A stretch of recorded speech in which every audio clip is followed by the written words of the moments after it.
Okay, Assalamu alaikum. Hope you are well. And good afternoon, good evening, good morning, wherever you are, whenever you're listening to this. Hope you're all well. Let's see who we have with us. My apologies, I couldn't get this up and running yesterday. Just wasn't feeling too good. But we're here now. Who do we have with us? Assalamu alaikum, Hector. Hope you're well. Good to see you. So what did you write on Twitter? Well, I sort of wrote about, I was going to do a stream on a different topic, but somebody shared something with me regarding, that verse, which I put in the description. And it's something that I've wanted to speak about. So I thought, okay, why not speak about it now? And I can leave what I was going to speak about another time. I'm trying to, when I do these, if there's something which comes up in the week, which somebody brings up, I will try to talk about that rather than, some thoughts I've had a while back, which I've got in my notes or something. I was going to speak about, the phrase that we typically take to mean that people are saved, right? That, the verses which say truly those who have faith, the believers and Muslims and the Jews and the Christians and the Sabians. And then it says, whoever has faith in the last day, in God in the last day and does good deeds. And then you have that phrase, La khawfun alayhim wa la hum yahzanun. There is no fear upon them, nor shall they grieve. And that's typically taken to mean that all of these will go to Jannah. There will be like, without doubt, salvation. Yeah, really, it doesn't really say that, does it? I mean, لا خوف عليهم ولا هم يحزنون. So I was going to give some more thoughts about that statement because it's not like أولئك أصحاب الجنة هم فيها خالدون, right? It's not saying they are the companions of Jannah. They will be there forever. No, it's saying لا خوف عليهم ولا هم يحزنون. It's talking about fear and it's talking about grief, right? About sadness. Typically, of course, this phrase is taken to mean that these groups are saved, that the salvation is promised to all of them. So I was going to give some thoughts about that, but what happened is that somebody shared a tweet. They private messaged me a tweet by a comedian. Who does social commentary now or something, I've seen him around, Owen Benjamin, where, and he got a little bit into Islam, learning a bit about Islam, but, he goes in like a wrecking ball, doesn't really get it. And one of the things that he tweeted about was, he's been speaking a lot about, I think, what's happening in Palestine now in Gaza. And basically he was like, put out this tweet using a verse from the Qur'an, essentially saying that it's their fault, right? It's the Palestinians' fault that this is happening to them, right? And that's what the Qur'an says. So that verse is used up quite a lot in that kind of way. So I just wanted to speak about that a bit more. Assalamu alaikum wa rahman, good to have you. Hassan al-Maliki, same condition, unfortunately. No change there. The last I saw was something from his son again. Follow him on Twitter if you can, and give him, show some solidarity with him there if you can. It would mean a lot. But anyway, first of all, let me get this slideshow presentation up and running, so we can try and get through this as quickly as I can. I've got quite a bit in it, but I'll try to keep it. I'll try to run through as quick as possible. There's also a video I will share as well. I'm going to try to play it again from the browser, see if it works this time. I remember last time it didn't really work, but then I was using a different browser, so maybe it'll work this time. Okay, so without further ado, so I've called this Quranic gaslighting, right? So gaslighting is they say it's not used accurately. When I just looked it up online when I was thinking to do it to call it this, but a lot of people say it's used colloquially inaccurately, but it's basically when you try to make a person doubt their reality, right?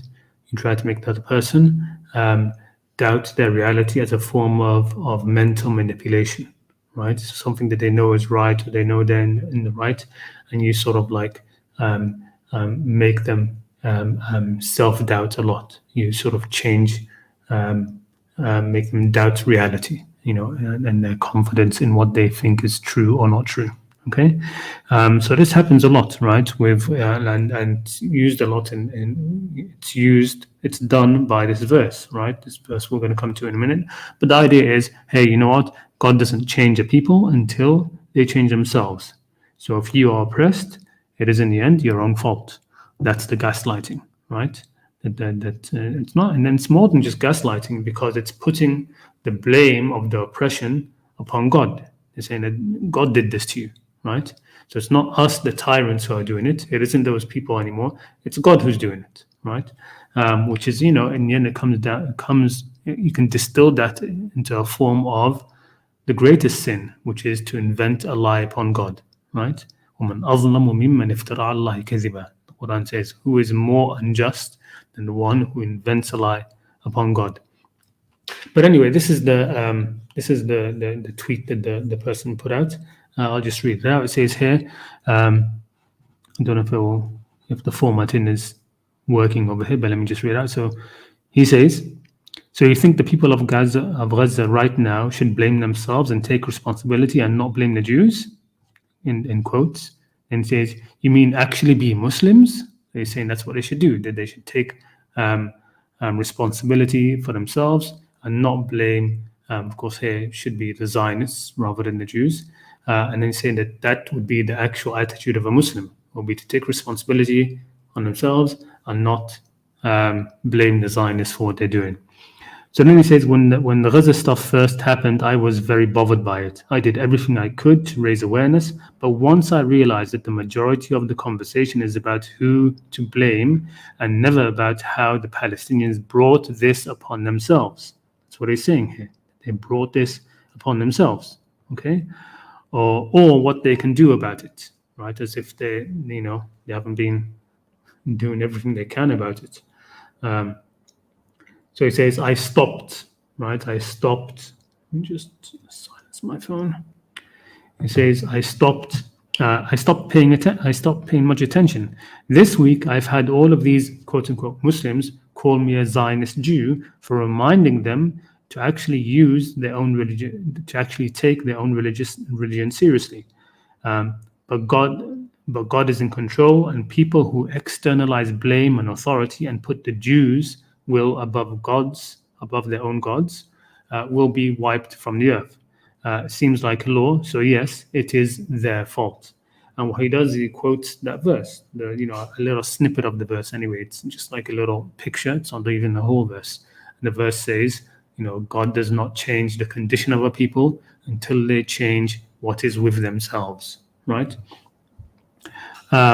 So this mentality is also, among many Muslims. You find, I've had, since this genocide started, I've had actually a lot of people that messaged me in the same sort of vein, right? They send me clips of other scholars, of people talking about how, this is our fault. This is the fault of the Palestinians themselves. That, كما تكونوا تولى عليكم, that however you are, that's how your rulers will be. So if your rulers are tyrants, it's because it's your fault, right? You're tyrants, and that sort of thing, right? That in the end, what's happening in Gaza is because of the sins of the Palestinians. That sort of idea. Okay, so some Muslims themselves have absorbed this idea, and this really is propaganda of the tyrants. Okay, it is an early propaganda that embedded itself in the Ummah from the Umayyad times. Okay, it's that of Jabr, right? the aqidah of Jabr, which was something which the Umayyads pushed a lot, right? They pushed it mostly in the form of, don't, we're in charge because God chose us to be in charge, right? So, blame yourselves, right? If you were better people, we would not be in charge. Okay, that sort of idea. That's that kind of gaslighting, right? So while they're oppressing people, they have their scholars teaching that kind of stuff, saying that our kinship, right, the tyrants, our kinship over you and our oppression to you is God's own will, okay, due to your own faults. So, go pray, seek forgiveness, change your ways, and then maybe you'll have better rulers, right? This is a really devious type of gaslighting, right? Because it's putting, and of course, it's you get narrations and hadiths used to back that up, and tahrif of the Quran, right? Tahrif of the Quran means, as the Quran itself talks about the tahrif, يحرفون الكلمة من بعد مواضعه, to make tahrif, to change the words after their placement, right? After their meaning has already been placed, you change it, or you prevent the meaning from arriving there. Right? These are the two types of tahrif mentioned in the Quran. Okay. Anyway, this mentality has affected the Ummah, especially the Sunni Islam. Okay. So, for example, you have Hamza Yusuf spouting something similar, and I just want to share this video. Let me see if I can do that, and if I can include the audio for this.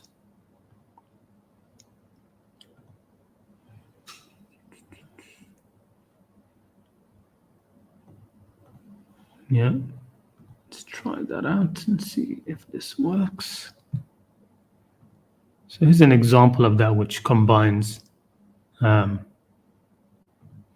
very mentality I just mentioned. Please let me know if you can hear it after I play it. Maybe it's the places that aren't being afflicted that deserve to be afflicted that should be worried. When the Mongols came down, they didn't say these evil Mongols. They said, هذا عذاب بعثه الله علينا لذنوبنا. This is a punishment God has sent to us because of our wrong actions. That's how they looked at it. Muslims don't look at that anymore. Evil America, evil Israel, evil. Okay, good. Allahumma malik al-mulk tu'ti al-mulka man tasha. Allah put them in power. He says He gives power to whomever He pleases. Muslim had it. If Muslims had nuclear weapons right now with the idiots that we have, we would have nuclear conflagrations all over. Allah knows what He's doing. Allah knows who He gives power to. Yes, they abuse their power, but to what degree? Who would be worse? People want the destruction of America? Well, let's see what happens when China gets the world power. See if there's going to be an Abu Ghraib that you hear about. All right. Can you just confirm that you heard that? Did everybody hear this? Yes, I can. Does that mean yes, you heard that? Anyway, I'm assuming you can. If not, maybe I'll put the actual link in the description. I think I did already, or in the chat. I'm not sure, but can just somebody confirm? Quick type. You heard that? Was the sound coming through?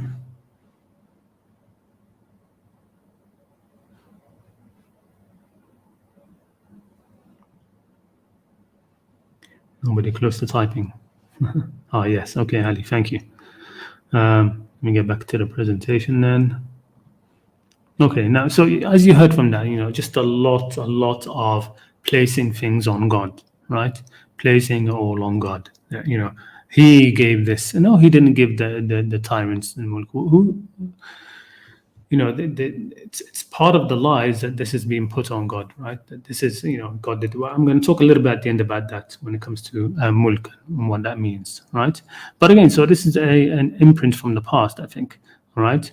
And what He's doing there is He's exactly encouraging, He's encouraging and pandering after a mentality that is completely blameworthy in the Quran, right?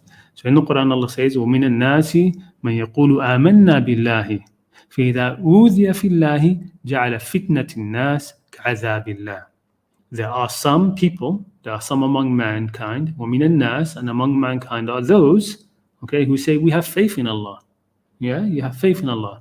What does it mean to have faith in Allah? To have iman in Allah, to have trust in Allah, trust that He's just, right? That He's merciful, that He doesn't, that He's not unjust, that He's not going to just punish for no reason, right?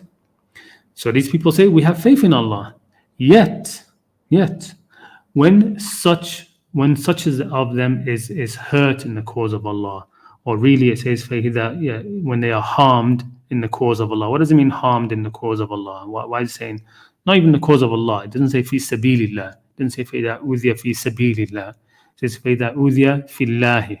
If he is harmed in Allah, جَعَلَ فِتْنَةَ النَّاسِ كَعَذَابِ اللَّهِ. He makes the persecution of people, the persecution of mankind, okay, the oppression of mankind, he makes that as if it were a punishment of God. Right, he sets that up as being a punishment from God. That's literally exactly what Hamza Yusuf just said in that video, right? Praising it as if it's something great. And Muslims don't look at things like that anymore. Good, I'm glad they don't, right? But unfortunately, many still do. But this idea that when the Mongols came down, Muslims said, this is a azab that Allah has sent upon us because of our sins. Nonsense. Okay, this was a fitna from people. This was persecution from people. This was a war of aggression from people, right? You don't say that is a punishment of Allah. It's not a punishment of Allah, right? God's punishment are just. When God's punishment come, they are just, right? You don't just say, all right, somebody there who's innocent and he's persecuted, and then now you assume that he's not innocent, right? So now you make the persecution of people, right, a judgment as to their sins. It's ridiculous, right? So now every people who are punished or persecuted, you say, it's because they have sins you don't know about, right? So now you're assigning to yourself knowledge of things that you don't know about, right? You're attributing sins to people who you can't see their sins. It's backwards thinking, completely backwards thinking, right?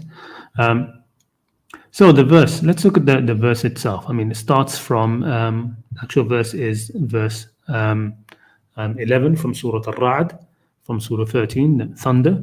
But, I want to give a little bit of context to it. So, just going a few verses back, it says, speaking about God, He is the knower of the unseen and the witnessed. Al-Kabir, the great, the big, Al-Muta'al, the exalted, the high. Okay, then it says سواء منكم من أسر القول, right? It's the same, right, to him concerning you, whether you you speak, you keep your speech secret, you speak secretly to each other. من أسر القول ومن جهر به, or whoever announces it out, publicizes it, right? If you speak in secret and conceal it, right, secretly between yourselves, or you speak openly and outwardly, right? The same for him. وَمَنْ هُوَ مُسْتَخْفٍ بِاللَّيْلِ وَسَارِبٌ بِالنَّهَارِ. Okay, or one and the same whether one is doing things hidden by the night, right? So nighttime comes, he does things in a hidden way, right? Engages in things in a hidden way, right? Whether good or bad, right? None of these are saying that these are bad or good things, right? مُسْتَخْفٍ بِاللَّيْلِ أَوْ سَارِبٌ بِالنَّهَارِ, right? Or saribun bin nahar, or doing things conspicuously, openly during the day, right? This could be good things or bad things. Could be giving charity late at night when nobody sees you, right? Or it could be doing other things late at night where nobody sees you, right? Or doing them during the day. Okay, then what it says, له معقبات, and then the verse comes, له معقبات من بين يديه ومن خلفه يحفظونه من أمر الله. For each person, each person, they have successors coming one after the mu'aqibat. Mu'aqibat means something coming after the next, right? And the idea here is that it's alluding definitely to the angels, okay? One coming after the other in succession, okay? Min bayni yadayhi wa min khalfihi, right? Before him and behind him, okay? يحفظونه من أمر الله. They protect him by the decree of Allah. Okay, they protect him by the decree of Allah. So this is one of those verses which talks about the presence of angels. One of the things that's missing a lot of the times in our consciousness is the presence of angels in the world. Okay, the angels are active, right? They do protect, right? You can find anecdotal stories, by the thousands around about, somebody who was something or the other happened to him, and he was about to be run off by a car, and he feels a hand pull him back, and he looks behind him, there's nobody there. You have these kind of stories, right? But this is talking about what? All of these previous verses, right?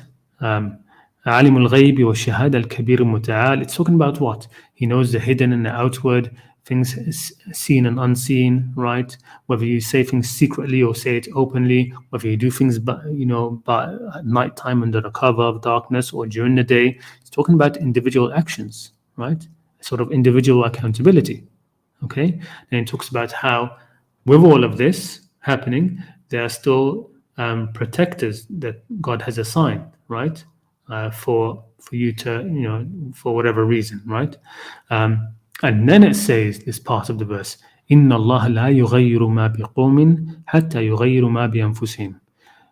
Truly, okay, God does not change what is with a people until they change what is with themselves. Okay, it doesn't really say condition, right? It doesn't say God doesn't change the condition of a people. It just says biqawm, what is with a people, until they change what is with themselves, right? And it's significant that the previous things seem to be talking about the individual, right? These are sort of like the individual engaging in these things, right? But the individuals together will make up a society, right? The individual actions of people will make up a society, right? If there's a lot of people committing, a lot of people doing charity secretly, right? That changes a people, right? That's changing how the conditions of the people are, right? Changing them for the better, okay? And so the whole people will change in that sort of way, right? And the opposite, right? Let's say there's a lot of people committing zina at night, right? Not giving charity, committing zina, right? And that's become, started to increase throughout society, like what happened sort of like in the 60s in America, right? The sexual revolution. What happened? Okay, the condition of the people changed. All of the people changed. The morality changed, right? The society itself changed. These are the things that this verse is talking about. Okay, Inna Allah la yughayyiru ma bi. Allah's not going to make people, mankind, to suddenly become more virtuous or less virtuous. The society you live in is not going to become more virtuous or less virtuous, right? It does that, and that will happen. That change will happen by the individuals, how they act and make up the collective community. Okay, إن الله لا يغير ما بقوم حتى يغيروا ما بأنفسهم. وإذا أراد الله بقوم سوءا فلا مرد له وما لهم من دونه من واق. But if Allah really wants evil for a people, وإذا أراد الله بقوم سوءا, if Allah wants evil, so this is a completely different issue. So it's amazing that people will use this previous part to talk about, places like Gaza, right? That's got nothing to do with it, right? This is a separate thing now. It's saying that, but if Allah wants evil for a people, right, then nothing will stop that, right? Let me read the thing. And when Allah intends for people ill, there is no repelling it, and there is not for them besides Him any patron, right? So if Allah wants to change a people, really wants to change a people like that, He doesn't need to wait for you to change, right? Allah wants to make the society worse, doesn't need to change it, right? Doesn't matter if you change it, right? So when it says إن الله لا يغير ما بقوم حتى يغيروا ما بأنفسهم, God does not change a people until they change what is with themselves. That's completely separate from if Allah wants evil to happen to our people, right? This is external now, right? This is Allah intending for a people something externally, whereas this is talking about the internal changes, right? The internal changes that happen as cause and effect, right? In the Quran, when Allah talks about things which are normal part of nature, cause and effect things, He attributes that to Himself, right? Allah is in effect, in a way you could say Allah is causation. Allah is the Lord of causation, right? When there's something which is a direct cause of something else, Allah in the Quran says, I did it. Okay, that was me, right? 2 plus 2 is 4 because of Allah. Allah made 2 plus 2 be 4, right? That's how it is. So I'll just have some comments here that I'm going to run by quickly. So the verse doesn't say God caused the condition. That's one thing to understand over here, right? That whatever the condition is that this verse is talking about, God does not change the condition of a people. Well, wait a minute. Now we're starting at a certain condition. This condition that the person is in, we're talking about the change of it for the future, not how we arrived at it, right? Not how this condition was arrived at. That condition could have been arrived at some other way, right? So this verse, it doesn't say that God caused that condition. It's talking about the change in the future. That God will not change it in the future until they change themselves. So God isn't causing it, right? God isn't causing the condition that the people might find themselves in, okay? Nor is the verse saying that the condition peoples find themselves in is because of their sins, right? It's not talking about that. Who says that this is about negative things, right? Who says it's about negative things? Because there's another verse where it's about positive, that God doesn't change the things which people have which are good until they change what is in themselves, right? Until they change their society. Then that goodness goes. So it's not just about being in a bad condition and going to a better. The opposite is true. In a if you're in a good condition, and God is not going to change that to a bad condition until you change what is with yourselves. Okay. Nor does this verse nor does it make them responsible for the oppression of others and the support of the powerful for their own oppressors. Okay, so that's another thing. This verse is not making the people responsible for the oppression that is being carried on upon them. Okay, if people find themselves being oppressed, okay, that doesn't mean it's because of, Allah isn't saying here that it's because of them, right? It's not saying that it's because of them. Nor is it even promising change if they change, right? The actual verse is not saying that, that God will definitely change the condition of a people. It's saying, but as a prerequisite for things changing, you first have to change, right? But there's no promise being made here that when the people change, then God will change them, right? So that promise isn't even there. Okay? And this verse isn't about predestination or predetermination, which are false doctrines. There is no sixth pillar of Islam, of Iman, of faith, of Qadr. Okay? That doesn't exist. Okay? So what is it about? At its basic level, this verse is just given the obvious. If you want things to change, you first have to change you, right? At an individual level and at a societal level, right? But it's talking about the things of the society itself, what is within the qawm, right? What the people have of themselves, not as what is being done to them by external people, by external forces. We're talking internally within a people. That's why, again, the previous verses are important to understanding that, right? And even the first half of the verse. I mean, you've got the whole first half of the verse here talking about something different, right? And leading on from the previous verses, which are all talking about, actions that are done, right?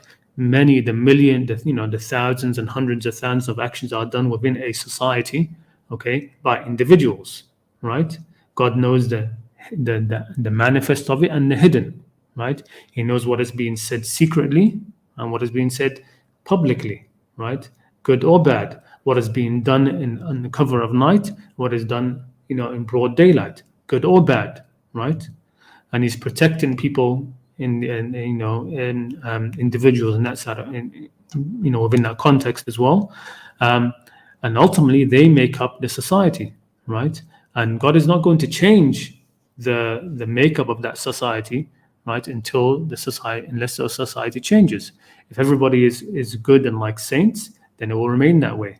But if people start acting in different ways, right, and that starts to gain momentum, right, and it spreads, then the society changes. So that's what it's talking about, okay? That it's given a condition for change, right? One of the things. That doesn't mean, again, that it will change. But if the things you have done, right, to cause yourself, so if the things that you have done to cause yourself to be in a certain state, whether at an individual level or societal level, if the things that you yourself, as a community, as a qawm, as a people, as a person, the things that you yourself have caused to cause yourself to be in a certain state, okay, whether good or bad, okay, and the results of your own actions, if they don't change, if those actions don't change, if what you've done doesn't change, then of course you won't change. Of course the society won't change, right? If you don't change your actions, you're not going to end up changing your state. And if enough people in society don't change their actions, then the society at large won't change. It won't happen. Okay. So again, like I said over here again, God is in a sense causation. Okay, you can say in a sense that God is causation or the Lord of causation. Okay, and again, that's why the things that are result of causation in the Quran, they're all attributed to the action of God, right? Just the things of the weather, the rain, leaves falling from trees. Right? These are natural causation things, cause and effects. And God says He does it. Okay, He did it, right? The birds, flying up in the air, nothing holds them up except Ar-Rahman. That's what the verse says, right? مَا يُمْسِكُهُنَّ إِلَّا الرَّحْمَنُ. None is holding up the birds except Ar-Rahman. Okay, what does that mean? Well, it means that what we know scientifically that holds up the birds, right? The cause effect of the flapping their wings and the air currents and the way the structure of the birds are, hollow bones, etc. That's what's keeping up. Well, that's Allah keeping it up, keeping up the birds. Okay. This verse is about what God Himself has bestowed upon the people as well, right? So you can take it from this angle. This is about what God Himself has bestowed upon the people, not what comes externally, not what others are doing to them. Okay, there is no scope here to attribute the oppression and persecution of others as the condition that God has placed upon the people, right? So when the verse says God doesn't change the condition of the people until they change what is with themselves, well, that condition, right? You don't attribute that condition to if it's oppression. There's no scope for you to attribute that to God. That God caused that God put them in that position. No, it could be external, right? Again, like that previous verse says, do not make the fitna, the persecution of people, to be as if it were a punishment from God. Okay? And with reference to similar verses, this is again about blessings, right? So we can talk about this as being blessings, that God doesn't take away blessings upon the people until they themselves change, until they change the reasons for those blessings. So that's what you have in this verse. So in the second of it, but let's look at the verse before. It says, كدأب آل فرعون والذين من قبلهم كفروا بآيات ربهم بآيات الله فأخذهم الله بذنوبهم إن الله قوي شديد العقاب. Right? Theirs is like the custom or the way of the people of Fir'aun and those before them. They were ungrateful, not disbelieved again. They were ungrateful to the signs of Allah, so Allah seized them for their sins, right? Allah seized them for their sins. They were in blessings. They had blessings, right? They were ungrateful for these signs of Allah, so Allah seized them for their sins. Allah is powerful, severe in penalty. And then it says, that is because Allah would not change the favor which He has bestowed upon a people until they change what is within themselves. ذلك بأن الله لم يكن مغيرا نعمة أنعمها على قوم حتى يغيروا ما بأنفسهم. Okay, that is because it is not for Allah to change a blessing He has blessed people with until they change what is with themselves, right? So, until they change what is with themselves. So it comes down again, that same idea, right? That when you change from your own state, the people themselves change from their own state of being they had blessings, and then they start to become ungrateful to them and have sins, then that changes, that state changes. Those blessings go away. The other thing I want to mention is about, looking at this verse in terms of isolated peoples versus, a world of globalization, right? So again, this verse, you can talk about a qawm, a people in this verse, as if they were isolated. There's no other factors involved. It's just the people themselves and what they do, right? Where when they change, God might change them, right? That if they start to sin more and do more more vices in society, then this makeup of society, God changes it. Whereas if they head to more people head towards virtue, then the society becomes more virtuous, more blessings come to them, right? You can think of it that way, but of course now the issue is that it's not that simple anymore, right? We live in a world where you don't have peoples completely separated. There's this whole mixture of people. We live in the world of the UN, right? You have superpowers involved in the affairs of different countries, subterfuge. You've got a lot happening, okay? And so when we are no longer talking about generally isolated peoples, instead we are talking about a world of globalization, of the UN, of superpowers involvement, of international trade and treaties, that can all combine to cause a condition, then a people becomes all people, right? God will not change the condition of all of us now because we are all linked, we are all together, right? God will not change this whole world until we change ourselves, right? Not now just putting it all on the people of Gaza, right? And saying, their condition will not change until they change. No, we're all linked now in this, right? We're all, complicit in this, right? And the big powers of the world, they're the ones who need to change most. Okay, it isn't the Palestinians, I think, who need to change. Right, they are the ones who are suffering, true, but they've done nearly everything right that they can. Right, they changed everything that they could. Okay, they tried peaceful marches, they tried diplomacy, they tried resistance, BDS. Right, and that's why their will and faith remain strong because they know they have done what they could. Right, you can see, despite a lot of the suffering, you can sometimes see a lot of fortitude and peace in a lot of the people in Gaza because they did what they could, what's within their sphere of influence as best they could, pretty much. Okay, and so they know that their oppressor that it's their oppressors who are at fault. Right, this oppression isn't their fault. Okay, it isn't because of their sins. Okay, in fact, it could be because of their virtues, right? Because it was them who, when after World War I, they were welcoming Jewish refugees, right, into their very homes, quite a while ago, right? There are many stories of that. If you read "Going Solo" by Roald Dahl, it's his autobiography book, and he mentions a very amazing scene there, right, where he meets with a Jewish person who's living with a Palestinian family who have taken him in, and he's basically speaks to him candidly about how they want to take over the country, right? There's who's his name?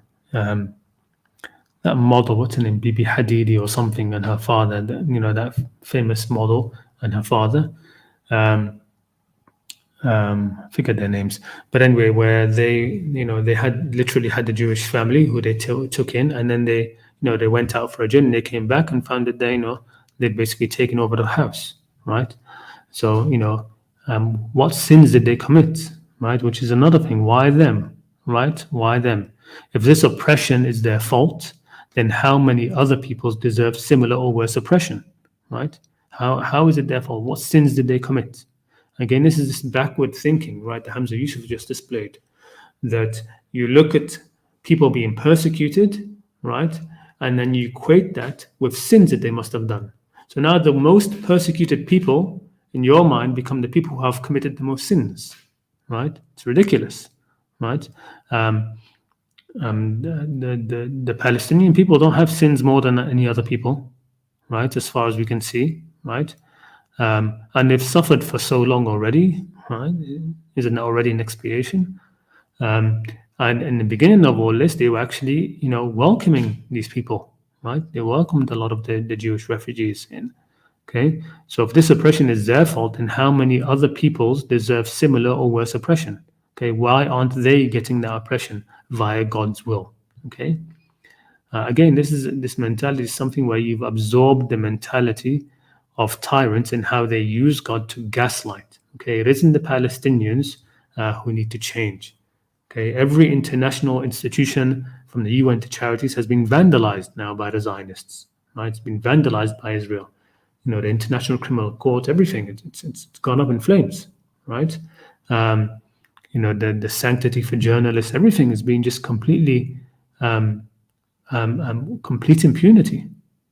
Okay, it isn't Palestinians who need to change. Okay, Zionists control powerful countries, pulling and strong arming, you know, weaker countries behind them. You know, it's the people of the whole world that need to change. Okay, so that things can change. Because again, it's all become globalized, right? You can't no longer take this verse and really apply it to just one people when it's an international incident like this, right? When there's so many other peoples involved, right? And if you must apply it, then apply it to the oppressors, right? The oppressors and their spokespersons want you to apply this verse to the innocent victims, okay, and justify themselves by appeals to God's will, okay, and that you should refuse. You should refuse that. You know, the worst condition is to be the oppressor, okay, and so if you want to change something, you know, you should apply that verse to oppressors, right? That, you know, their condition of oppression will not change until they change what's within themselves. Okay, don't apply it to the victims of oppression when there is absolutely no equivalence possible between the oppression and any potential sins that the oppressed could have done, okay, to deserve it, you know, and thus falsely saying that it's their fault. Okay, so again, this genocide isn't their fault. Neither was the genocide of the Native Americans their fault. The free will of oppression isn't God's will. Okay, you know, that would be a great slogan to put on, I don't know, bumper sticker or something, I don't know. The free will of oppression isn't God's will. It just isn't. Nor is the oppression of innocence a punishment of God. Right? That's not how it works. You know, God's punishments are just. They don't land on the innocent. Okay, there's one other part I want to speak about quickly.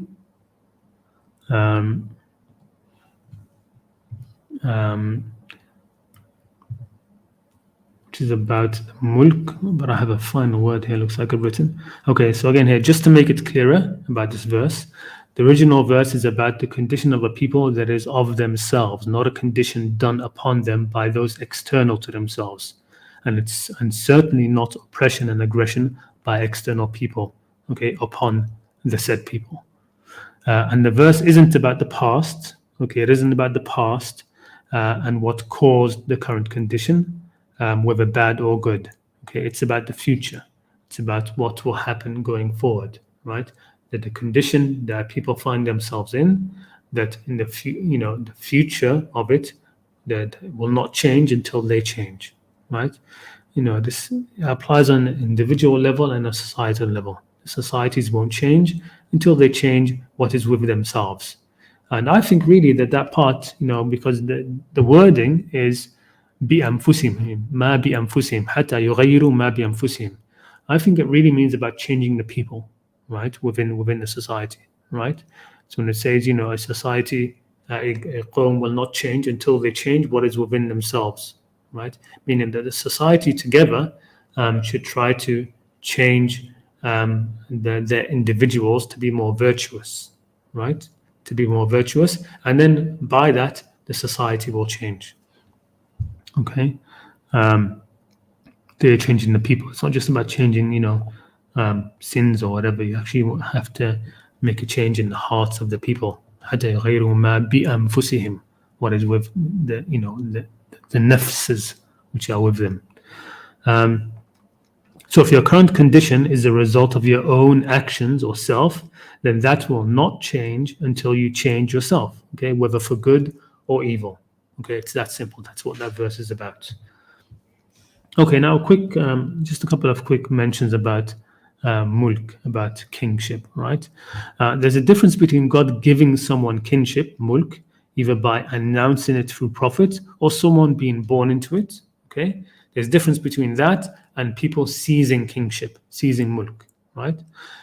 A tyrant who seizes kingship, you don't say God gave him that, right? Like Hamza Yusuf's talking about, okay, yes, every tyrant, whoever it is, every tyrant who seized kingship, you say God gave it to him, right? This is part of that jabr, part of that Umayyad jabr that was in early Islam, which has still stayed within Sunni Islam very strongly, right? That those in power are in power because God gave them power or God put them in power. God did not put them in power, right? God did not put them in power.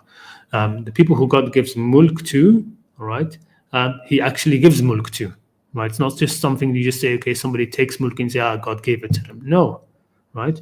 Example of this is in the story of here, after Musa, there was a prophet among Bani Israel, who said, قال لهم نبيهم إن الله قد بعث لكم طالوت ملكا. So they asked, there was a prophet among Bani Israel. I should have put the previous verse, but there was a prophet among them, and they said, please, ask Allah to raise a king among us, so then we can fight in the path of Allah, right?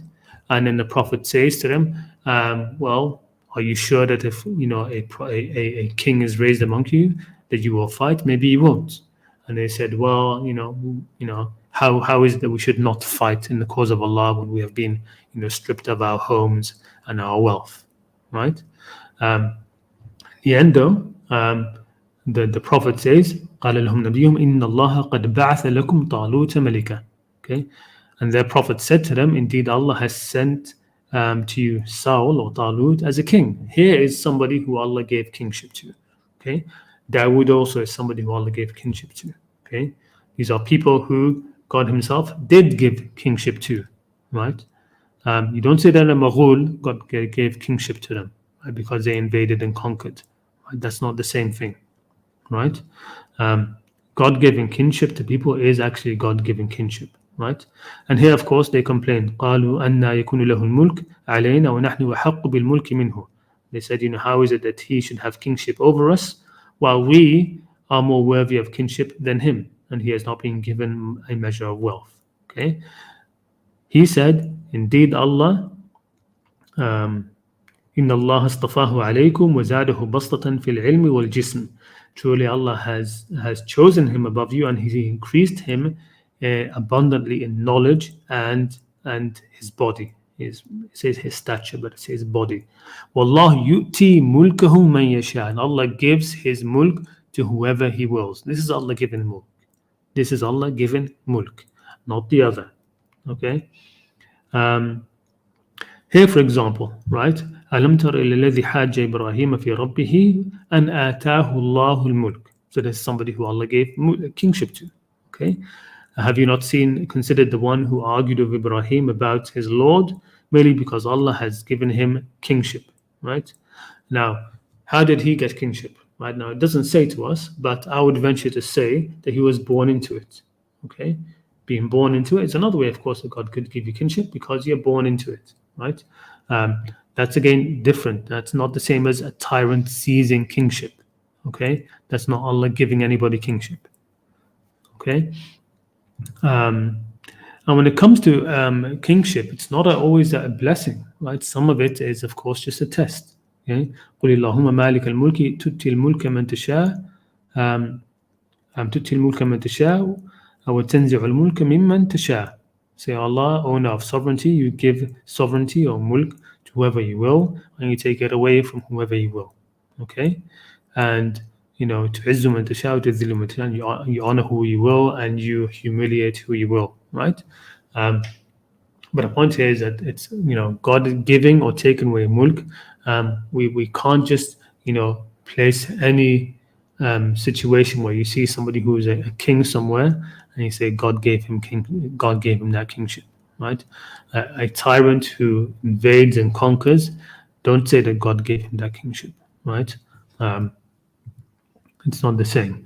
And there's something else I think which needs to be at least thought about. I haven't thought about it myself, but looking at the difference between mulk and istikhlaf, right? Being a khalifa on the earth. So here, for example, قالوا This is about Bani Israel again. قالوا أوذينا من قبل أن تأتينا ومن بعد ما جئتنا. They said, we have been harmed before you came to us and after you came to us. He said, perhaps your Lord will destroy your enemy and grant you succession in the land and see how you will do. Right? قال عسى ربكم أن يهلك عدوكم ويستخلفكم في الأرض فينظر كيف تعملون. Right? So, that could more apply. That could more likely apply to those who now, when people say that God gave kingship to these people or these people, this would apply more, I think. That istikhlaf doesn't have to mean that Allah puts you as a khalifa on the earth. It just means that you come after. Right? When you look at this usage in the Quran, I think mostly it's just talking about how, كما استخلفكم من قوم ذرية قوم آخرين, right? How He has caused you to come after a previous people, right? To be on the earth after others. So, after Pharaoh and his people were destroyed, Bani Israel inherited the earth, okay, but that doesn't mean they had a king yet, right? The kingship came later, but they inherited the land. Okay, so it's a different sort of thing from mulk, I think, but it needs a bit of thought, I think. All right, that's the end of that. Well, I went on for quite a long time, 51 minutes. Anyway, that's all I have for you. There's nobody backstage, so let me just look through the comments quick. And if anyone wants to come on, please feel free. Let me choose a slide to leave this at. I'll leave it at this.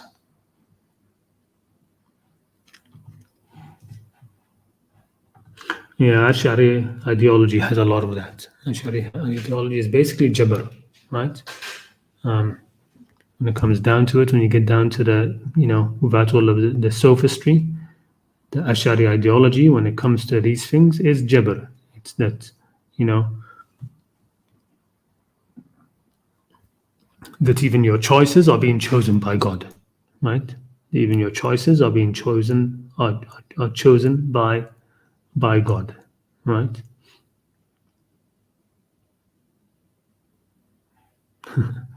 I'm glad that I stopped listening to Hamza a while. Yeah, Hamza Yusuf was a big I mean, he helped a lot of people, right? I mean, he did a lot for the more traditional Islam in the West, more than anybody else, I think, to promote the ideas of learning, going out and actually learning Islam properly with scholars and stuff. And he still has I think there's a lot of things which a lot of books that he has which are still very beneficial. What's a book that he has? It's called Purification of the Heart. That's probably his best book, I think. Right? There's a lot in there, which even if it's not based on completely true hadiths and things like that, but there's a lot in there which is beneficial. It's for spirituality and things, for getting to grips with understanding your heart and purifying the ailments of the heart, understanding the ailments of the heart, the diseases of the heart, etc., and ways to combat them.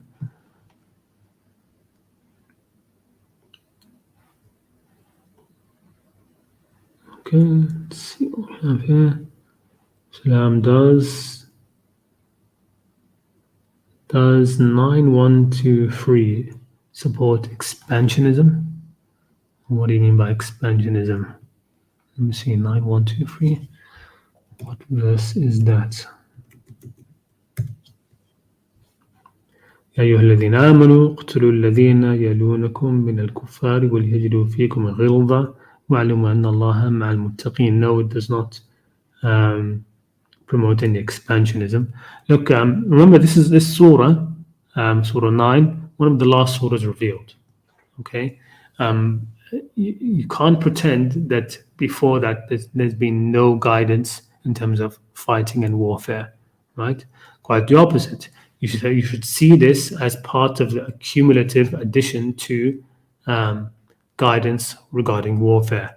And when you look at the very first thing revealed, it is don't fight except against those who fight you, basically, right? So under that umbrella, Muslims were living that for years before this surah came, right? For almost 8 years, 9 years, they were under the umbrella of these earlier verses, which taught them warfare, including قاتلوا في سبيل الله الذين يقاتلونكم, fight in the way of Allah against those who fight you. All the later verses are under that. Okay, that's like rule number one. It's like having rules of warfare, and here is point one, right? Point two, point three, point four, and these are all being given in subsequent years. And now you come to Surah 9 and you have point number 14 or 15, and then somebody looks at that and decides that that's all of the warfare and ignores the very first thing. It's like reading the Declaration of Human Rights and looking at point 16 and completely ignoring the very first point, which is the most important one. So you have to always keep that in mind, right? That imagine yourself that you've lived through all of these verses, right?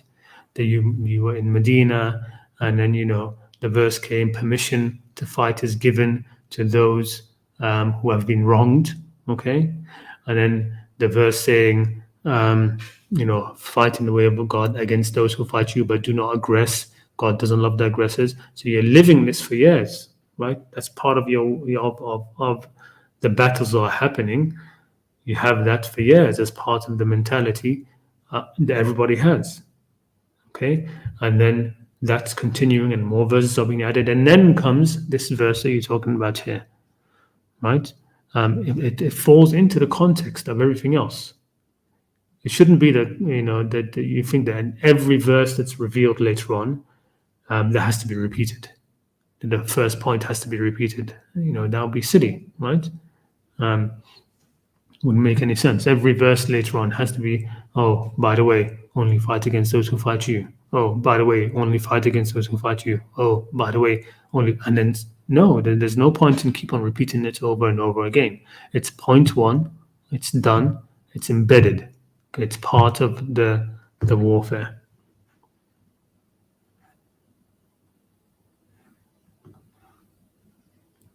Right, a CD collection of purification of the heart. Yeah. I've never heard it in CD format or anything, but I've seen the book. I've got the book. Another very good book, shorter one, is Degrees of the Soul by Shibrawi. That's one I always recommend as well. But those two together, they can really help with that area of spiritual development. Yeah, it was good. Helped you a lot. Yes. All right. Good. Okay. Since I don't have anybody backstage, and I don't seem to be having anybody in the chat with anything. Well, let me actually go back. It looks like there's something here. Harley, what is your opinion on cousin marriage? All right, so I already answered that in the chat.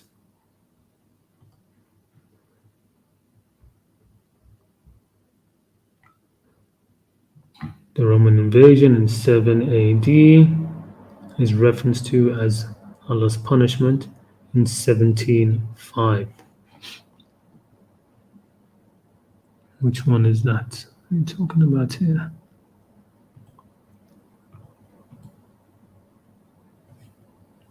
$17.5.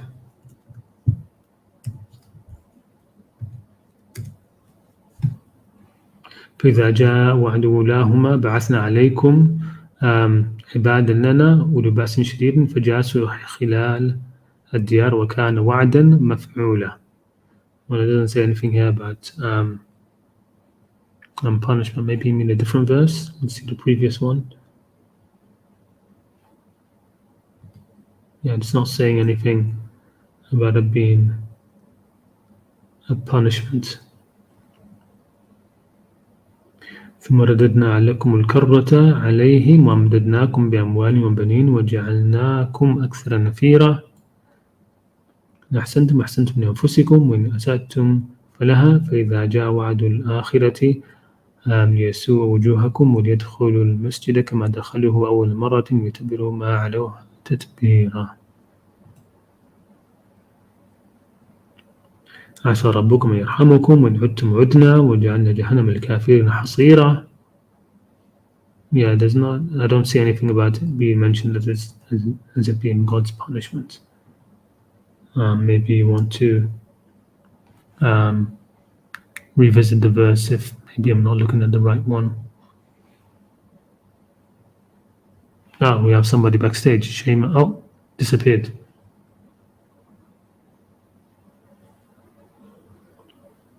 Maybe I'll wait a little bit, and they would like to come on. Check the private chat. Salam. Are you there?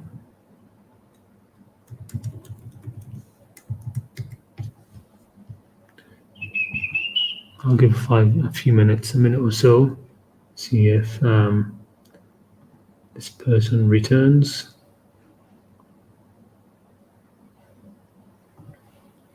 What's this? Quran 3:165 and other similar verses. What is your opinion on this? It is not us humans who cause corruption. Don't think we need to look at a verse to know that humans cause corruption, huh? Well, let's see. 3:165. What is that? ولما أصابتكم مصيبة قد أصبتم مثلها قلتم أن هذا قل هو من عند أنفسكم إن الله على كل شيء قدير. Yeah. So this is talking about, I think we did a stream about this, about musiba, and what does musiba mean? Like an affliction, this word musiba. Like when something hits you, right? But no, I don't think this talks exactly along the lines of what you mentioned here. So what is your opinion on this? It is not us humans who cause corruption. Yeah, I mean, look, that verse is definitely showing that, right? It's showing that, it's from your own selves. Inna Allah ala kulli shayin qadir. This is from your own selves. So it's definitely saying that it's you who are the cause of it.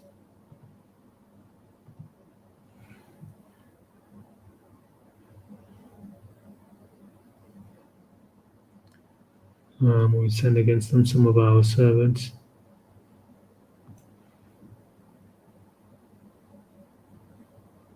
Yeah, this comes down to understanding the language of the Quran. I get what you're saying. I get what you're saying now, right? The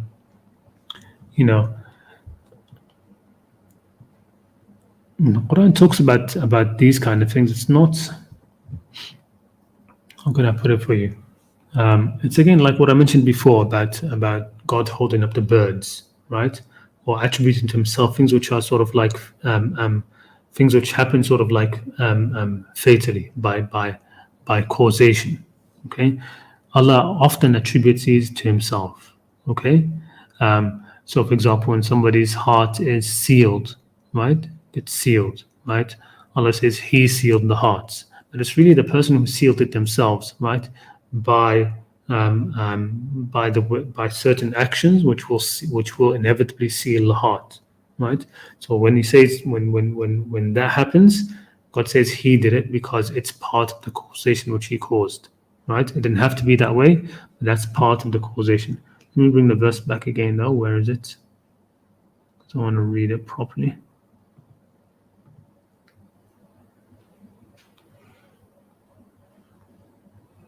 17:7. Right, it's okay. Give me a second.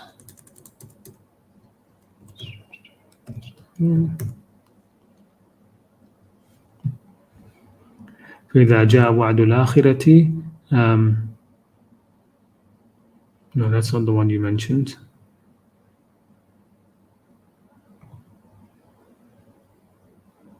فإذا جاء وعد بعثنا عليكم عبادا لنا أولو بأس شديد فجاسوا خلال الديار وكان وعدا مفعولا. Right. So again, it has to do with the language, the way that the language is being spoken about in the Quran. When it says بعثنا عليكم, it's not really that God sent them, right? So that it doesn't mean that God sent them Himself, right? That He he sent them a messenger and said, go and destroy these people and do this and this and this, right?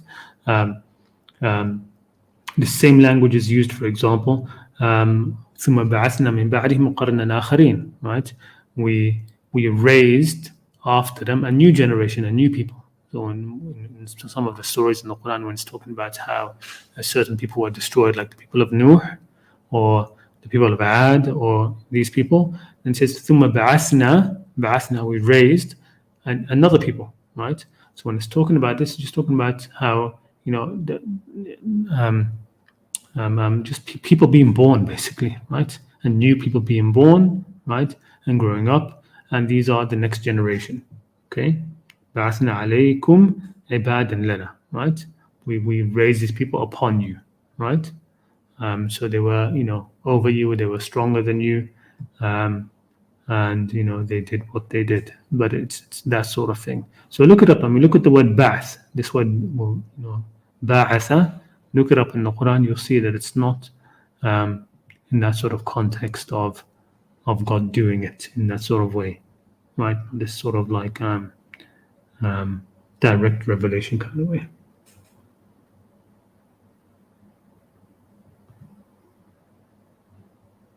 Yeah, a lot of time I think that would be causes of nature. If there's asking, would you say that these causations are what we consent to be laws of nature? There's the laws of nature, but it's even just just sort of like natural causing. It doesn't have to be like physical laws, but yes, just natural laws of nature, of society, right? That the person, you know, the person who lies and lies and lies and lies becomes a liar, right? That becomes ingrained into you deeply, right? That a person who, you know, I don't know, drinks alcohol a lot can become addicted to it, right? That's also part of it, I think. Anyway, let me bring in Shema. Assalamu alaikum. Walaikum assalam wa rahmatullahi wa barakatuh. How are you? How you doing? I'm good. How have you been? Alhamdulillah, good. How have you been? Getting on. Busy times, but alhamdulillah. Alhamdulillah. Okay, so can you just summarize like your main point? What like are you can you summarize the point so that I can be sure that I understand what your position is? Oh, well, so this verse which says, you know, إِنَّ اللَّهَ لَا يُغَيِّرُ مَا بِقَوْمٍ حَتَّى يُغَيِّرُ مَا بِأَنفُسِهِمْ. So it's just saying that the way I see it, the verse is saying that if you have a society, right, the society is made out of the individuals, right? The society is made out of the individuals, and the society as a whole will not change until the individuals change, right? But we're talking about the conditions of the actual society itself, right? We're not talking about if the society is being oppressed by external forces, right? So, for example, here the people would say that the people of Gaza, right, that their situation is not going to change until they change what is within themselves. Well, how would that change anything, right? Because what they're being subjected to is not being caused by themselves. It's being caused by those external, right? So it's sort of like a victim blame it and say, okay, the reason why they are in this situation, it's all their fault, and until they change, the external oppression will not change. No, that's ridiculous, right?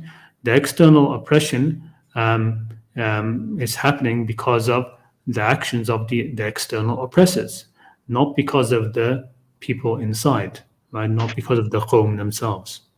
So that's how I see it. Because if you look at the verse and the previous verses about it, it's all talking about sort of like the individual what God sees, all the small things and external things, the hidden things. If you go back to it, let me switch up to it quickly. Right, so it says, starting a couple of verses back, it says, عالم الغيب والشهادة الكبير المتعال. So knowing of the hidden and the outward. So God sees all of the hidden things that people are doing in society, right? Yeah. The كبير المتعال. سواء منكم من أسر القول أو جهر به ومن جهر به. So it's same to him whether you're speaking secretly, right? Little secret talks which change society, or speaking outwardly, publicly, right? Bringing out ideas publicly which will change society, right?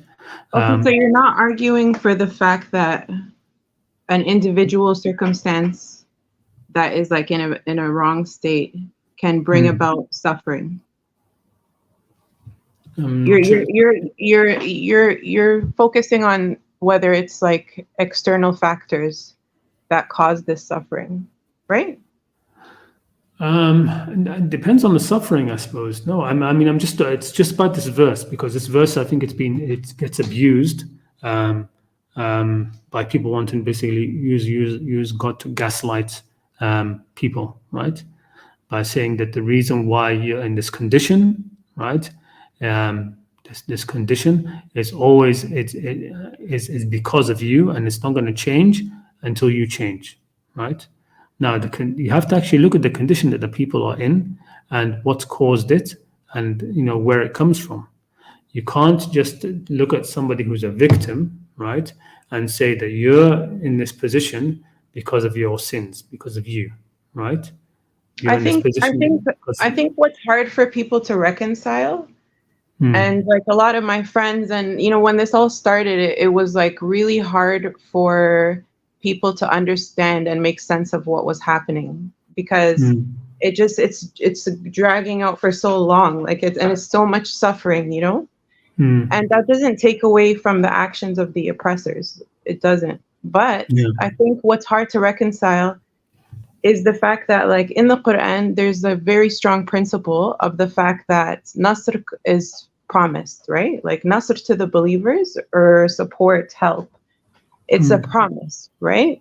So that caused a lot of confusion for people. Like, so many of my friends were like, what is going on here? Like, how come these people are suffering so much when they're such great people? Like, we see that they're such great people, So it's a hard point to reconcile, because that's such a huge principle, right? Like it really is a huge principle in the Quran, that support from Allah is a promise. It's a wa'd. حَقٌّ عَلَيْنَا نَصْرُ الْمُؤْمِنِينَ. That's in Surah Ar-Rum. So, yeah. Yeah, I mean, there are many. Look, وَكَأَيٍّ من نبي قتل معه ربيون كثيرا, right? So it's not always that the believers will get that kind of nasr. When it comes to that verse, I need to look at this more myself, right? What is it when it comes to nasr? What is being promised? Is something being promised? For example, وَعْدًا عَلَيْنَا حَقٌّ, وَعْدًا عَلَيْنَا نَصْرَ الْمُؤْمِنِينَ. I'm not sure what is that all referring to, but we have many examples in the Quran of people who didn't really get that kind of nasr, right? Ashab al-Ukhdud, right? Right. Ashab al-Ukhdud, right? They didn't get No, nasr. all the prophets, all the prophets suffered. Like, that's for sure. Yeah. So I'm not sure that that's the way to look at it over here. In the end, this dunya is made for ibtila more than anything else, right? It's not made for the nasr that we typically want to happen. Okay. Right? What about, how do you understand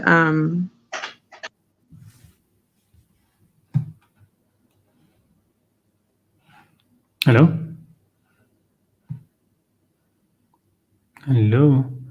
Thank you. Sorry.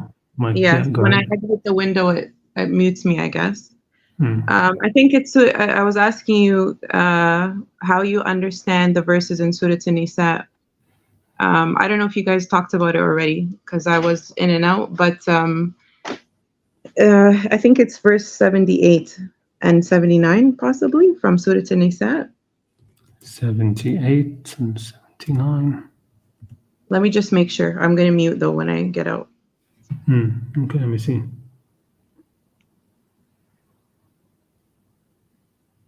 This one. أينما تكونوا يدرككم الموت لو كنتم في بروج مشيدة وإن تصبكم حسنة يقول هذه من عند الله وإن تصبكم سيئة يقول هذه من عندك قل كل من عند الله فما لهؤلاء القوم لا يكادون يفقهون حديثا. Is this one? And then the one right after it. We did do a stream about these, I think. ما أصابك من حسنة فمن الله وما أصابك من سيئة فمن نفسك وأرسلناك للناس رسولا وكفى بالله شهيدا. So I think you mean those verses, right? Yeah, those are the ones. The kullun min indillah is the part. Yeah. كل من عند الله. So it's the interesting thing about these two verses, there seems to be a degree of separation in the first verse with respect to the second. So this is the first verse. It says, so it's talking about, in the beginning, it's talking about the death, right? أينما تكونوا يدرككم الموت ولو كنتم في بروج مشيدة. Wherever you are, death will come to you, even if you're, in raised, towers, right? If you're in sheltered, lofty, raised towers. And then it says, وَإِن تُصِبْهُمْ حَسَنَةٌ يَقُولُ هَذِهِ مِنْ عِنْدِ اللَّهِ. When something good happens to them, they say, this is from عِنْدِ اللَّهِ. So you've got not min Allah, it says min indillah. So there's this end is in there, right? Is like from the presence of God or from next to God, right? It's from next to God. When تصيبهم سيئات يقولوا هذه من عندك. And when something bad happens to them, they say this is from you, it's coming from you. And it says كل, the verse replies to that, كل من عند الله فما لهؤلاء القوم لا يكادون يفقهون حديثا. So what's wrong with these people? Don't they understand anything? Everything in the end comes from Allah, right? كل من عند الله, everything is from Allah. The verse after it, okay, seems to almost contradict that, right? Because it says ما أصابك من حسنة فمن الله. Whatever good that comes to you, it's from Allah. Now it doesn't say min indillah, right? What good that comes to you, it doesn't say from indillah, it says from Allah, like directly from Allah, right? وما أصابك من سيئة فمن نفسك, right? And whatever evil comes to you, it's from your own self. It doesn't say from min indik. It doesn't say from in nafsik, right? It doesn't say that. It says from in nafsik directly, right? So when we talked about this last time, I forget where it was, which stream it was. Maybe I'll look it up for you. But we talked about this when we were talking about musibah, and we're just saying to look at something we really need to look into more, because it comes down to, I think, the idea of musibah. Okay, what is a musibah? Yeah, right? That's what I was trying to say in the beginning. Yeah. Like, what is a musibah, like in terms of external factors versus, what is this suffering that befalls the person? Yeah, like, I mean, a musibah. I mean, I'm not even, because last time when we were looking about this, we were thinking, even is a musibah, does it have to be? It doesn't have to be a bad thing, right? Because even say ma asabak min hasanatin, right? So a musibah can be something which is good. We tend to think of it in Arabic when we say musibah, we usually think it's bad, true. Right? Mm-hmm. But here it's saying that musibah could be something good. It's an archery term in a lot of ways as well, isn't it? Musibah is something which, asab al-hadaf, right? Like something it hits the mark. You've hit the mark, exactly. So a musibah seems to be something which hits you, right? Something which hits you, which comes at you, right? So it's coming from outside of you, it's coming at you. But right? Musibah is always used negatively, no? Or is it not in the Quran? Well, here it's been used positively. وَأَن تُصِبْهُمْ حَسَنَةٌ, right? So no, the word musibah itself. Right? Well, I think if I don't know if like just the word only musibah itself, but if asaba and if asaba is being used in a good way, I would expect that even if musibah was only used in a bad way in other parts of the Quran, I would still take that as being musibah is good or bad because of how tusibhum is a hasana, right? But I don't know if there's, let's actually search that up. Let's see if there's a musib which comes out as good, but it should do, because in the end I don't expect like tusibhum hasanatun would be good or bad, right? whereas musiba could only be bad. I wouldn't expect that. Because even if it doesn't come, Other verses, while we look into that, the other verses that come to mind also are like things like what's the verse? Like about خزي في الدنيا لعلهم يرجعون. فأذاقهم الله الخزي في الحياة الدنيا. Like Allah makes you taste humiliation in this world, so that you can come back to Him. Okay, don't get me wrong, like I'm not trying to generalize the situation of the Palestinians. I don't think it's fair to generalize across the board, right? But I do think that like I saw that your tweets with Owen, what the brother was saying. Yeah, Owen Benjamin. I think what he's trying to say is like he's trying to highlight the value of muhasaba, like where there's a difference between like a mentality where you have decided that you're fully a victim and that like you know, everything that's happening to you is like oppression, versus you know, the virtue of engaging in muhasaba, which is basically you know, to go over yourself and ask like, am I doing something wrong? You know, and I feel like when when you are in a victim mentality, it's hard to kind of get out of that. It kind of spirals into a worse situation. Yeah. But when you engage in that other thought process, like, okay, am I doing something wrong? Yeah, you can. Yeah, no, I appreciate that side of the tweet. I mean, to be honest, I don't think it was a particularly bad thing. I mean, I don't see his tweets much, but I mean, this was sent to me. But every once in a while, it comes up in my feed and stuff. And you know, he's that sort of like he you know, he's a comedian originally, I think. So he likes to put things over the top a bit and everything in that kind of way. So I don't know where the tweet itself, I don't have a big issue with it. It's just that, you know, he was trying to pin that onto the verse, right? So he's trying to pin that onto like, hey, now it's all their fault. And, you know, that's what he was saying, basically. And we were saying, you know, it's all the Palestinians' fault. But it's true in the sense that, you know, focusing all the time, not focusing as much on what we can do or what should be done or what we can change or what we did wrong. That's also a problem. You know, you have to, you know, in the end, look at your sphere of influence, right? There are things which are outside of your influence, and then you've got your sphere of influence and you do what you can there. But I mean, what more are the Palestinians supposed to do? I mean, they had the March of Return, you know, that peaceful March of Return. They get sniped all the time. There's a BDS movement, you know, the diplomacy. They've tried in many ways. I mean, what more should they be doing?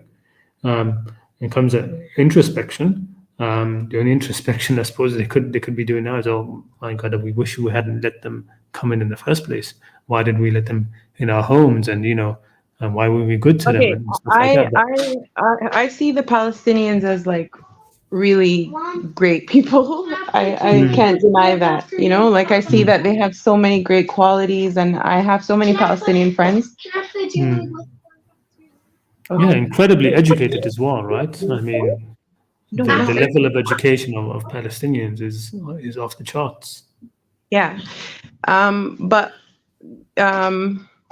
so there's if we're looking for things that, you know, they can address, do you think that there's a problem with like always looking for like the Arab countries to save them? Is that an issue? Well, they should be, to be honest, because one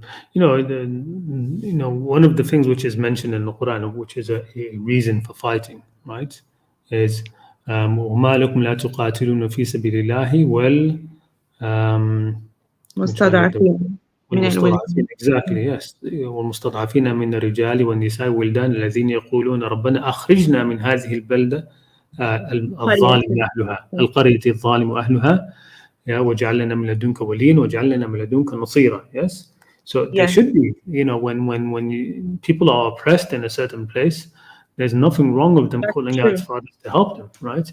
And it's the fault of everybody else for not responding. Mhm. And they are doing the opposite. They're saying we're not taking anybody in, because the verse itself, in that verse, they are saying get us out of this place. It's not even saying coming and destroy the I oppressors. think what he's trying to say, the guy that, sorry to cut you off, I'm sorry, I apologize, No, go ahead. Yeah. is that they shouldn't look for outside sources to try to save them. They should, Muslims as a whole. I don't think he's just Yeah.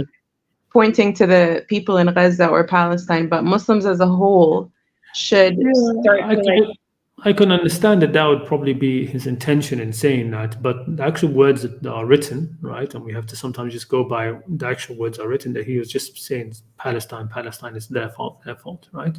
So, in a way, you could say, he was also mentioning all of Muslims. But yeah, I understand that. But when it comes, if he was thinking in that kind of way, he should really exclude the Palestinians, right? Instead of saying it's their fault, saying it's the rest of you Muslims' fault, right? For not doing anything, the other Muslim countries, etc. Because the Palestinians I don't know what else they're supposed to do. So you could say, okay, they shouldn't look for outside help, all right, but inside help internally, what are they supposed to do? Right? Yeah. They've got their armed resistance, right? They've had the peaceful resistance, and you've got the mowing of the lawn that's done to them all the time, the complete Okay, but lockdown. what about the what your channel is based on, like the fact that the message of the Qur'an has been strayed from, and we need to get back to the Qur'an. Like that's also a huge issue, right? In terms of the whole, the whole Muslim population. Yeah, it is. But I don't even see. For example, like you don't find, for example, that the Palestinians are sectarian, right? When you're living in that sort of oppression, a lot of the worst things when it comes to the fluff of religion, right, of organized religion, that it falls apart because you start to see what matters, right? So the Palestinians, for example, they're very appreciative of the support they get from the Shia, right? Okay. Not here, not by me. Not in the No. outside, maybe not on the outside, but the Yeah, maybe on Palestinians. the inside. But even on the inside, actually, not necessarily. It's Yeah. still, it's still not. Like the lines still divide despite the help. Subhanallah. It's divided, but I still see that they're appreciative of it, right? From the Palestinians, I don't know, here, for example, in the Middle East, a lot of them are appreciative. They say, yeah, the only people who are helping us are Hezbollah and Iran, and even the Houthis in Yemen, the more Shia-leaning areas. But what I want to say about it is just that a lot of these things do fall apart. But and when you're talking about what can they change, right?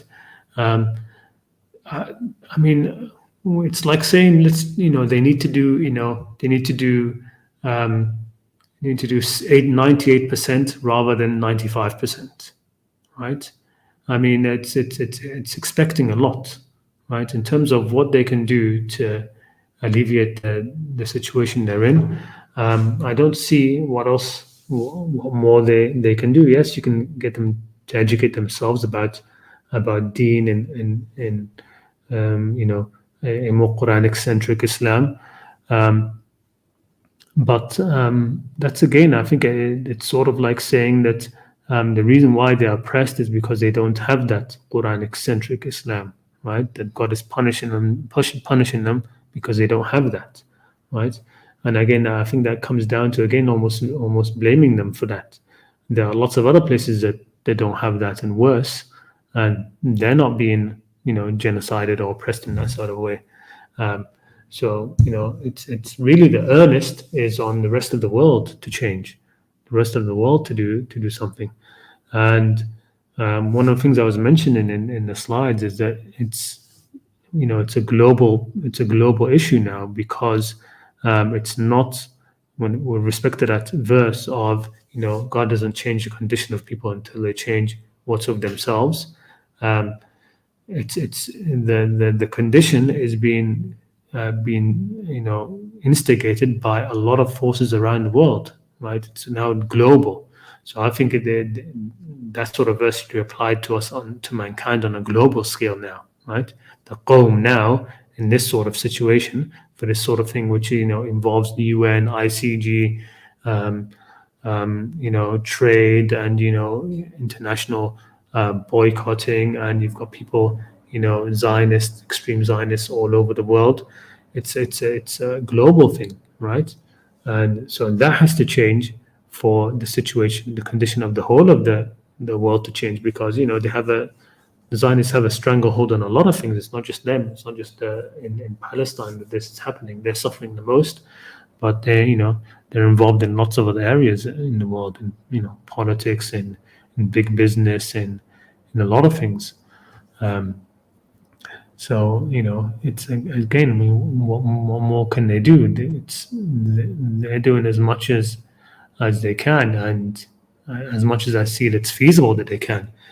Even if, let's say, they're doing only 70% that they could, or 75%, and say no, you need to do now 80%, and then things will change. I don't see that. I don't see that. That's I don't see that's realistic. We have to understand that what's happening to them isn't because of any sins, right? That what sins could they have done that, or what things are they not doing right that justifies genocide, right? Nothing. Yeah. So that's what I would say to that. Hello? I cannot hear you.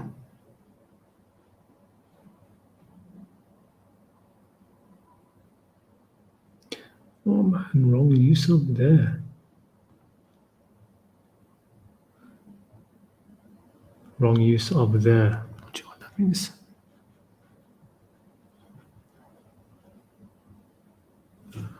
Let me see. Yeah, I can't hear you, Shema. I still can't hear you. Let me know if you can get your audio back on.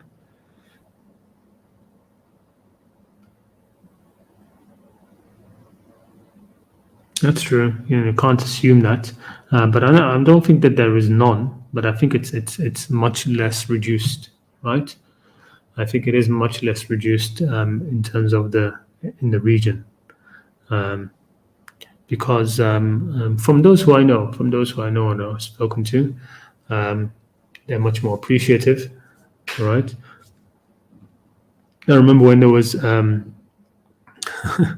when those rockets were fired from Lebanon into Israel, and you had those videos going around of people in Palestine saying, "Idrib ya Fatih Khaybar" or something, right? That strike, or conqueror of Khaybar, right? Referring to Ali, right?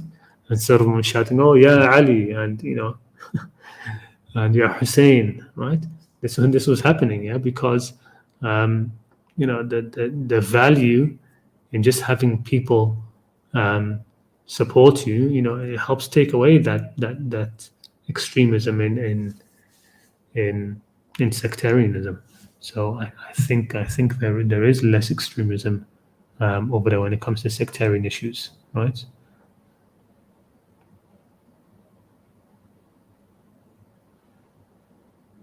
But yeah, I mean, we won't know that until we actually to actually go there. Shima still here, but I can't. Oh, I need to add you. That's why. You're out. Hello, Shima.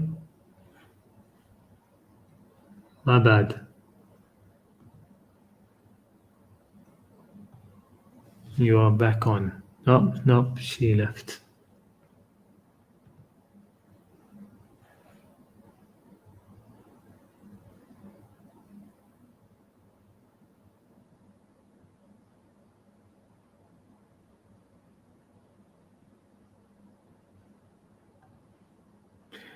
God decides victory when a native population is losing to a colonist. Sometimes you have to accept defeat, and perhaps God will open for you a way. Now both sides are targeting innocence. Yeah, I mean I can agree with that. Accepting defeat in this situation. Yeah, but in the end, it's up to them, right? It's up to them if they want to stay and fight for their homes, for their places. We should be willing to be there for them, and if not, then we can say, okay, fine, let's find a way out for you. Yeah, Salam Shema. Sorry, you were there, but I forgot to reintroduce you No, to the no stream. problem. Alaikum salam. I just think that not to talk about the Palestinians, because I honestly feel like the Palestinians are like the best, have the best character from all the Sunnis. That's my experience. And I know it's a generalization, but that's just my personal experience.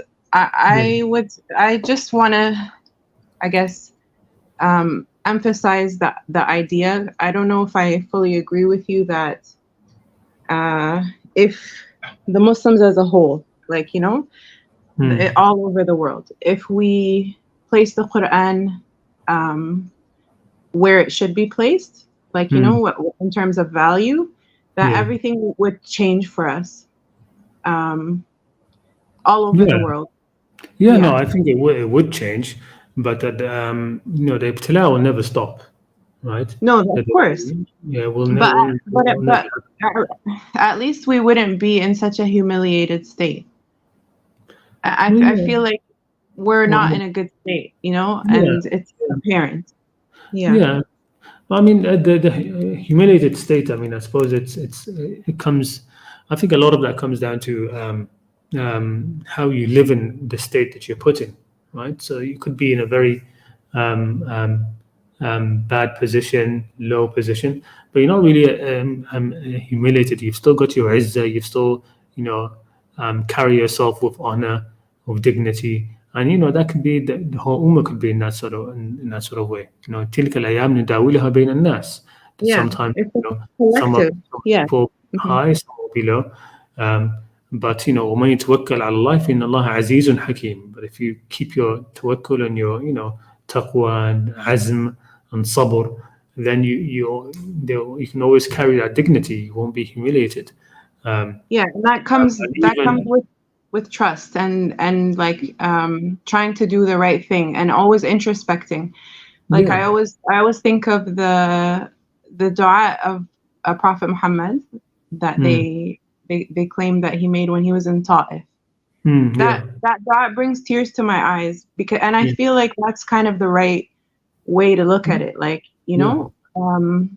as long as Allah subhanahu wa ta'ala is not angry first he introspected, right? Like he was doing muhasabah and asking Allah, like, are you angry with me? And as long as you're not angry with me, I don't care what happens to me. I think that's the right way to move forward. Yeah, exactly. I mean, you've probably seen, in life or around you, or even just in movies, situations where you have, a bully trying to humiliate somebody, right? And you can have two different outcomes. There's situations where somebody is trying to bully or humiliate or put somebody down, and the person who sort of like doesn't have patience, gets fussed or attacks back, or by their reaction, right? They end up being humiliated, right? They back away, as well. If they back away too much and they cower away, they Absolutely. get humiliated. Whereas you can have Yeah. another situation where you have this bully or somebody who's trying to put somebody down, and just because of the way the person carries themselves and maintains their dignity, and then that sort of gets reflected back on the bully. It's the bully who gets humiliated in that situation. It's 100%. he who ends up looking like a fool. He who ends Right. up looking, losing respect in people's eyes. Whereas this person who is just, the attempt was made to bully him and put him down. In people's eyes, he's raised, right? Because if you maintain that kind of dignity, that kind of taqwa, that kind of sabr, then you can never be humiliated, right? I think that, and that's what they say. Even the tafsir of the ayah, وَمَن يَتَوَكَّلْ عَلَى اللَّهِ فَإِنَّ اللَّهَ عَزِيزٌ حَكِيمٌ. Remember the tafsir about that, that's written in tafsir is around those lines. Whoever has tawakkul, right, and sabr and taqwa, and maintains that, then they will always be aziz, right? Allah keeps that izzah for them, because it's not about weakening yourself, nor being aggressive in response where there's no need to be, right? Absolutely. I wanted to ask you before I go. Also, I didn't that ayah from Surah Al-Ankabut that you used as like a rebuttal. Also, I used as a rebuttal to people who were like turning anti-Palestinian. It's a perfect ayah, but I think we understand it differently. Can you just clarify how you understand it? This, which one? وَمِنَ النَّاسِ مَن يَقُولُ آمَنَّا بِاللَّهِ. This one, yes? Yeah, that Yeah. one. So I mean, I didn't put the full verse here, right? The full verse is, of course, it's longer now. I put this section here because I think it's a very important section to me to remember, because this, I think, it answers a lot of people's questions now in different ways. But the full verse is a bit longer. But it says, the way I understand it is it's basically saying that among mankind are those who say they have faith in Allah. What does it mean they have faith in Allah? Yeah, they believe that Allah is just. They believe that about Him. They believe that Allah is good. They believe, the faith of Allah, right? The faith of Allah, which in fact the mushrikeen themselves admit to in the Quran, right? The mushrikeen and the kuffar in the Quran, they admit to Allah being just. They admit that He does not, بيده ملكوت كل شيء, يجير ولا يجار عليه, يحكم بالقسط. All of these are agreed to, right? So they have faith in Allah. But when they are persecuted or harmed, fillah, when they are harmed fillah. What does it mean fillah? I think it means in the ibtila of Allah. So Allah has put this world in for ibtila, right? So when somebody is harmed fillah means what? In the taqdeer of Allah, that there will be ibtila in this world, that there will be this kind of testing, that there will be free will, that people will test each other, right? وَجَعَلْنَا بَعْضُكُمْ لِبَعْضٍ عَدُوًّا أَتَصْبِرُونَ, right? فِي جَعَلَ فِتْنَةَ النَّاسِ كَعَذَابِ اللَّهِ. The person makes the persecution that people will do upon other people or upon themselves, the oppression that they will commit upon each other, they say that like it's the punishment of Allah. جَعَلَ فِتْنَةَ النَّاسِ كَعَذَابِ اللَّهِ. Right? He's made it as if it's the punishment of Allah, that this thing that's happened in this persecution, it's a punishment of Allah. So it's like in the video of Hamza Yusuf that I played, right, where he talks about how when the Mongols invaded, that the Muslims at the time would say, this invasion is a azab from Allah to us because of our dhunub, because of our sins. And I think that's this verse is a great rebuttal to that, saying no, it's not this fitna of people, this aggression of these people, of the Mongols, that it's not a azab from Allah, right? It's not an azab from Allah. You keep the fitna of people separate from the azab of Allah. Al-fitna to ashaddu min al-qatl, right? Fitna is worse, persecution is worse than murder, right? It's not the azab of Allah. Azab of Allah will be just. So that's how I see it. But the rest of the verse continues. وَلَئِنْ جَاءَ نَصْرٌ مِّنَ رَبِّكَ لَيَقُولَنَّ إِنَّا كُنَّا مَعَكُمْ أَوَلَيْسَ اللَّهُ بِأَعْلَمَ بِمَا فِي صُدُورِ الْعَالَمِينَ. right? But when victory were to come, were to come, they say we were with you, right? So when the good times come, when you're not being persecuted, right? When you're the one who's actually in victory, right? You say yes, we're with you. We're the people of faith, and inna ma'akum, they say. So that's how I would understand that. Okay. The way I understand it is that I don't know if I can even explain how I understand it, because it took me so long to get to this understanding. I don't know if it's right, but the way that I understand it is, okay, the people who are saying that we believe, right? And then when fitna, because fitna does befall people as a punishment. Like, isn't that haven't we established that from the verses of the Qur'an that that trials do befall people because of their own actions, right? And that's allowed by Allah, caused by Allah subhanahu wa ta'ala, right? So I see the fitna befalling the other group, not them. So they're believers. They say we believe, and then when the fitna befalls the people who are in their community are among them, they waver, and they say, "Oh no, this is a punishment now. Is this a punishment, right?" Or they're wondering, "Is this a punishment from Allah?" They say this is a punishment from Allah, and then when the Nasr of Allah comes for them, like maybe the Nasr of Allah is coming because there's good people among them. Like maybe they're the ones that are causing the Nasr from Allah, because the Nasr of Allah is a promise, right, for the believers. But they're wavering, right? So first they're saying it's punishment from Allah, and then when the Nasr of Allah comes, they think it's because of the community, not because of them. Am I explaining myself properly? I think so. I think also you're saying that you have, for example, you have a group of people, right?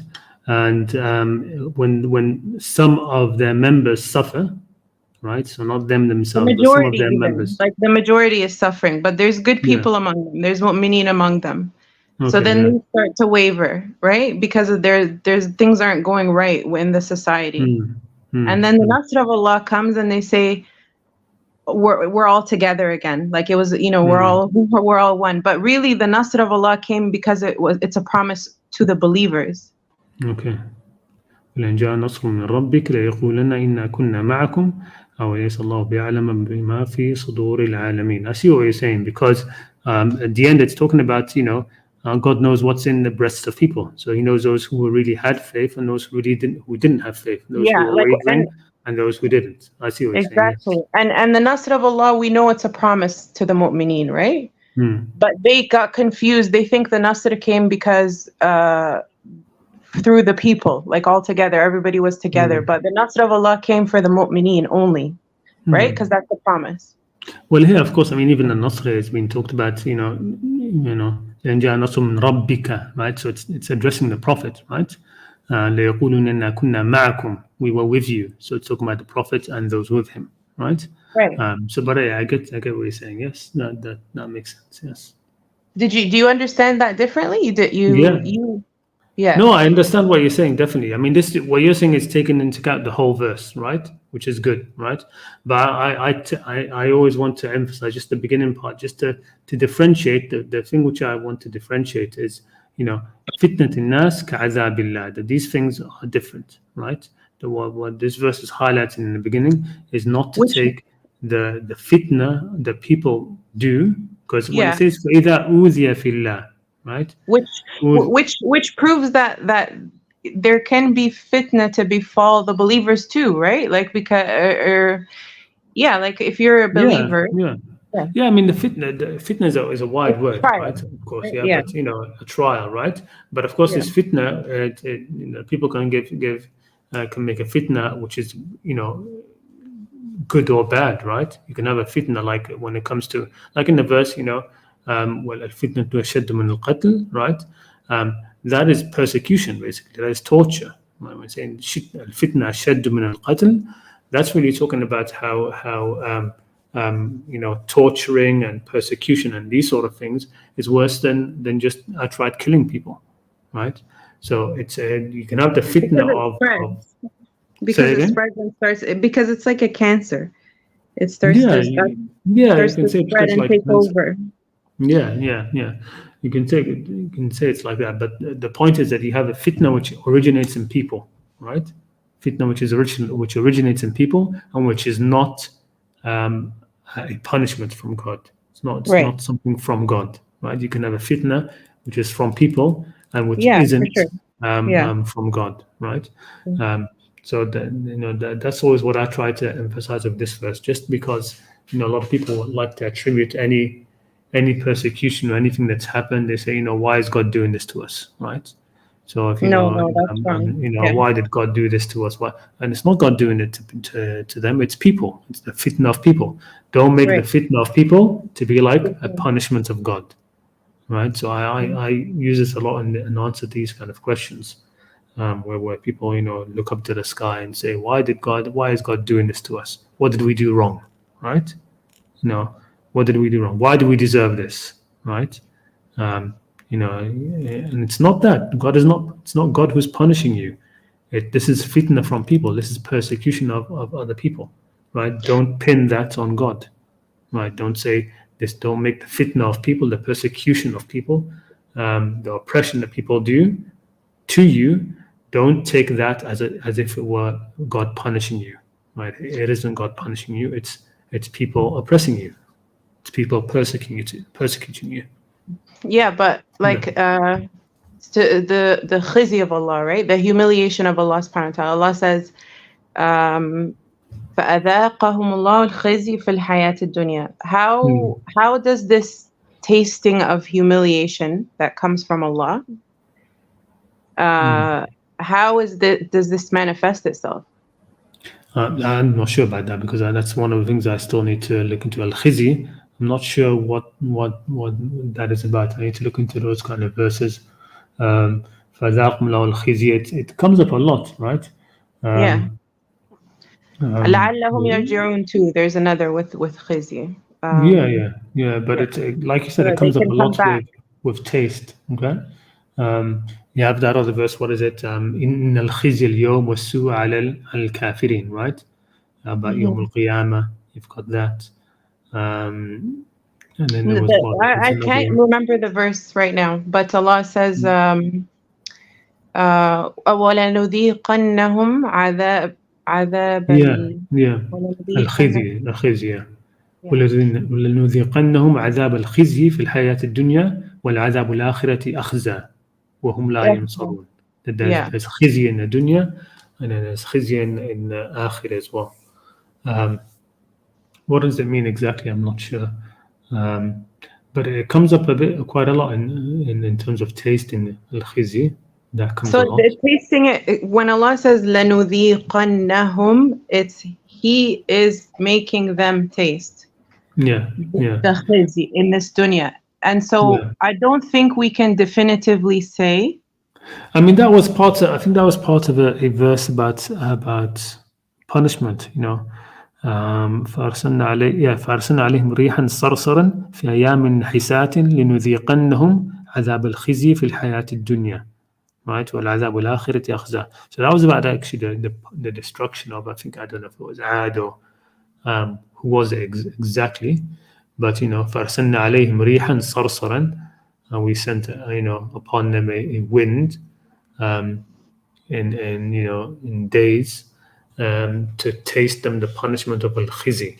And that's another one. It says azab al-khizi. There's azab al-khizi and then there's just al-khizi, right? فَأَذَاقُمُ اللَّهُ الْخِزْيَ فِي الْحَيَاةِ الدُّنْيا وَالْعَذَابُ الْآخِرَةِ no. What's the ayah with أكبر, yes. وَالْعَذَابُ الْآخِرَةِ أكبر. What's the ayah? The ayah that I'm thinking about is لَعَلَّهُمْ يَرْجِعُونَ. It finishes with لَعَلَّهُمْ يَرْجِعُونَ. خزي في الدنيا. I don't think that there's one like that. I think you're thinking about No, there is, I'm sure. لعلهم يتضرعون. No, لعلهم يرجعون. Hold on, I'm gonna mute myself for a second. I'll get the verse. Okay.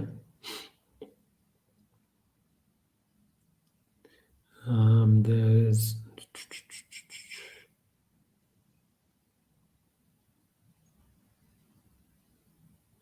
I'm trying to remember it now, but I can't. Let me search it myself. Hold on.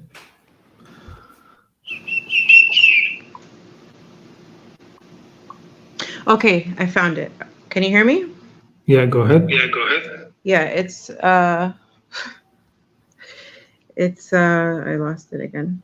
وَلَنُذِيقَنَّهُم مِّنَ الْعَذَابِ. Oh, sorry. You're right. It's not خزي. وَلَنُذِيقَنَّهُم مِّنَ الْعَذَابِ الْأَدْنَى دون العذاب الأكبر لعلهم يرجعون. Yeah, so it's not, but that's the same idea, right? Like it's also punishment. Which surah is that? Pardon? That surah is Surah Al-Sajda. Ayah 21. Yeah. I see, the thing is like, I just don't not see that we're punished in this dunya, and I see it as a rahmah. I see it as a rahmah for Allah saying that sometimes this will happen to us in the dunya as a rahmah to, because you know sometimes you have to hit rock bottom to wake up and come back, right? So but the question is, how does that rock bottom manifest, or how does that adab manifest? How does that khizi manifest? We know it comes from Allah. He says that it comes from Him in the dunya, right? How does it manifest? Is it through, can it be through external factors, through oppressors, which doesn't take away from their sins, oppressor's sins, right? There is, for example, I've got like a lot of echo now. Pardon? I can. There's echo between. Sorry. I can hear myself a lot. Yeah. All right, that's better. Can you hear me? Oh no. I can. When I mute it, it goes away. So I'll mute it. You go ahead and talk. Okay. So there's also نعذبهم بأيديكم, right? So there's that verse. So there is this idea that others can be punished through others, right? Which verse is that in exactly? نعذبهم بأيديكم.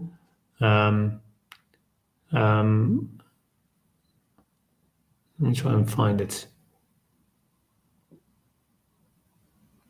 بأيدي.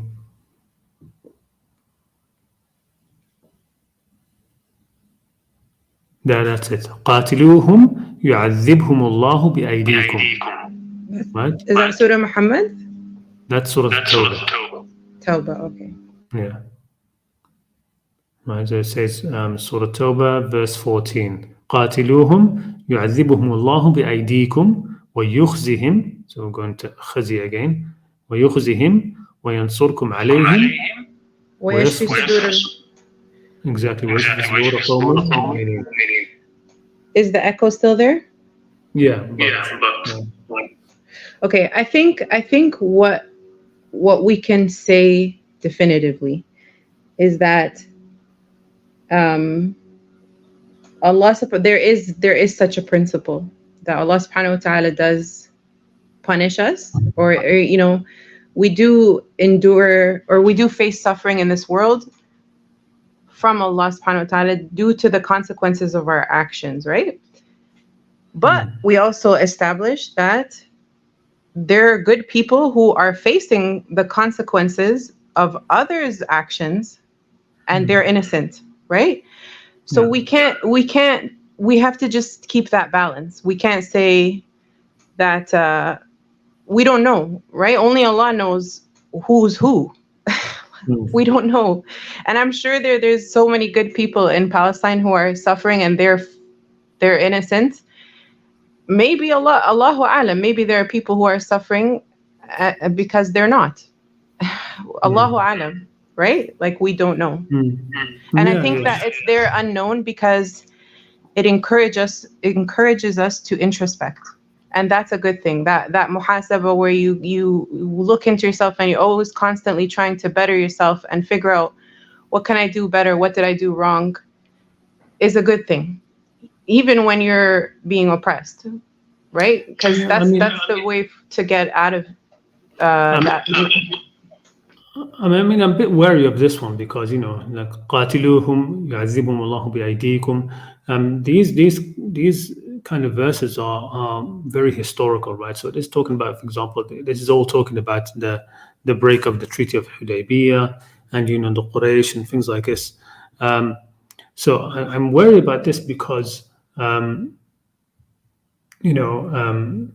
was the other thing?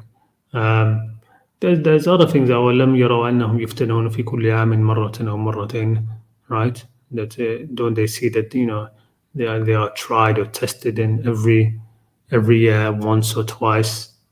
There are these. So when it comes to like punishment, right? Like actual azab, right?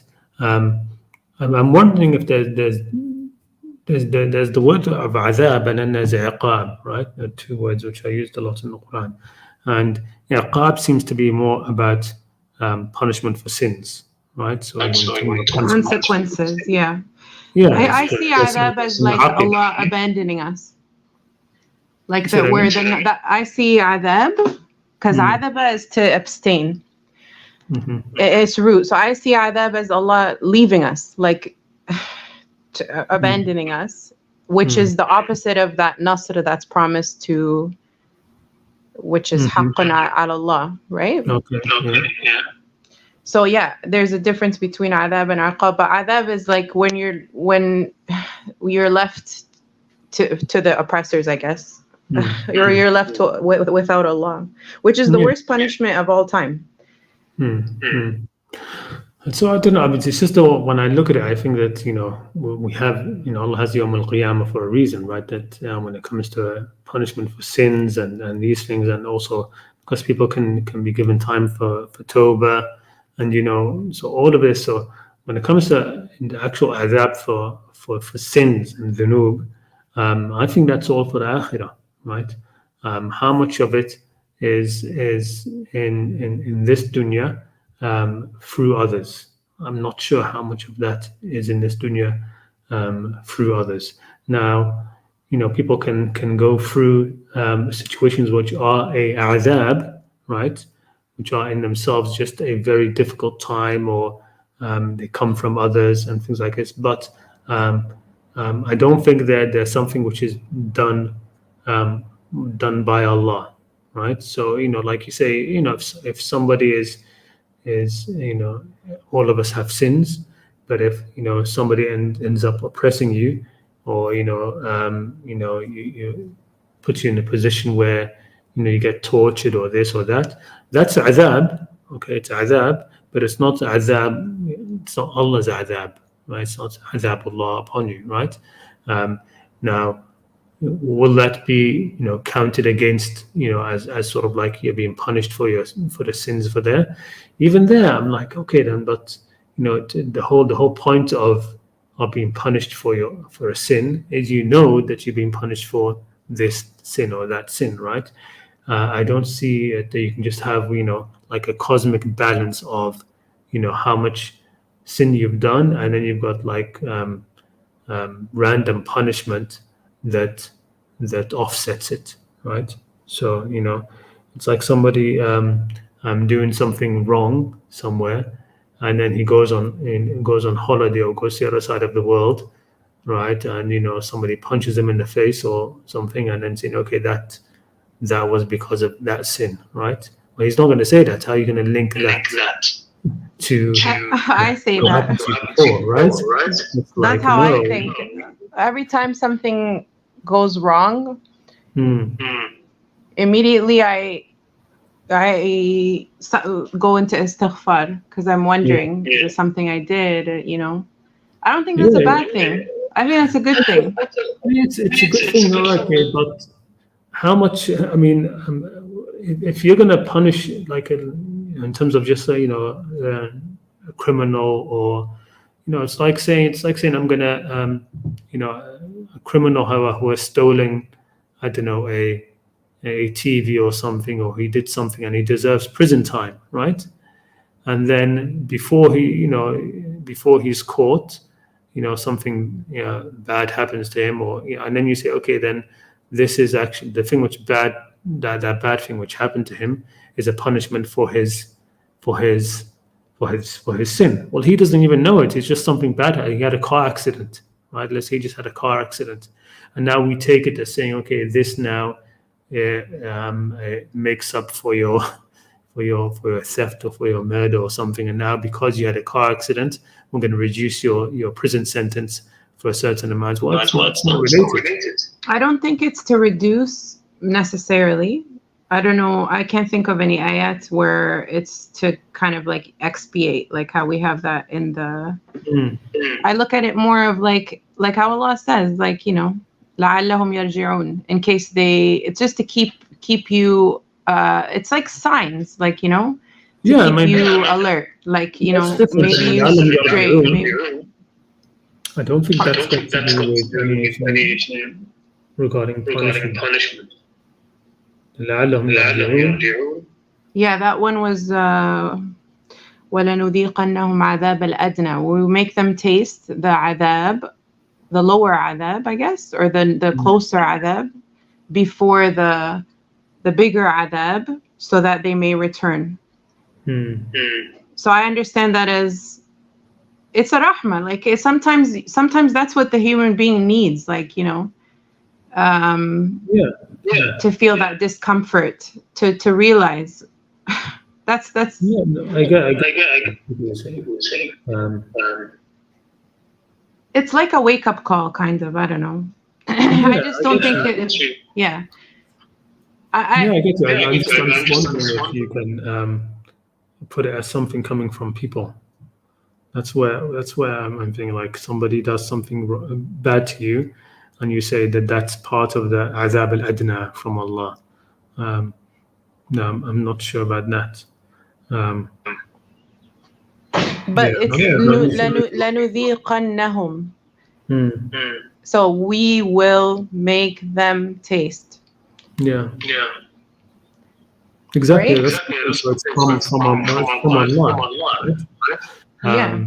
So I would put that in things like, I don't know, sickness, or things which are not done by people, basically, right?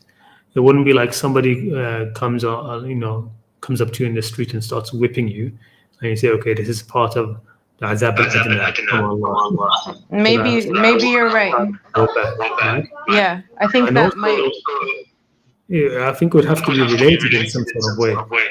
So, when you talk about an azab, which is meant to make you turn back, I think that's what the whole thing is about here. The whole thing, which is what I started with, is what are these factors? Because we know that suffering occurs because of our actions, right? Okay, so but what does that exactly look like? You're positing that it is natural factors. It doesn't have to do with the actions of other wrongdoers, right? Yeah, I mean, and let's say, for example, let's give this example. Somebody is, involved in, let's say, fraud, right? Fraud, okay? Involved in a lot of fraud. Because it's something to do with money, right? So his adhab that could come to him to make him turn around could be that that he loses a lot of money in some way, right? It could be like you said, related to maybe ends up being somebody else defrauding him, and you could say that's an adhab. But then that's where I struggle with it, because now you're saying, okay, you have to have other people sinning in order for Allah to punish you, right? I see how that's hard. Yeah, the thing is it's Allah needs sinners in order to deliver. Yeah. deliver. Yeah. That's the tricky thing. I don't know. I don't know the answer to that. I don't know. Yeah, I mean, these things are a lot of thought. That's why. Yeah. That's the point of these streams, right? Yeah. Start thinking about these issues. Alhamdulillah.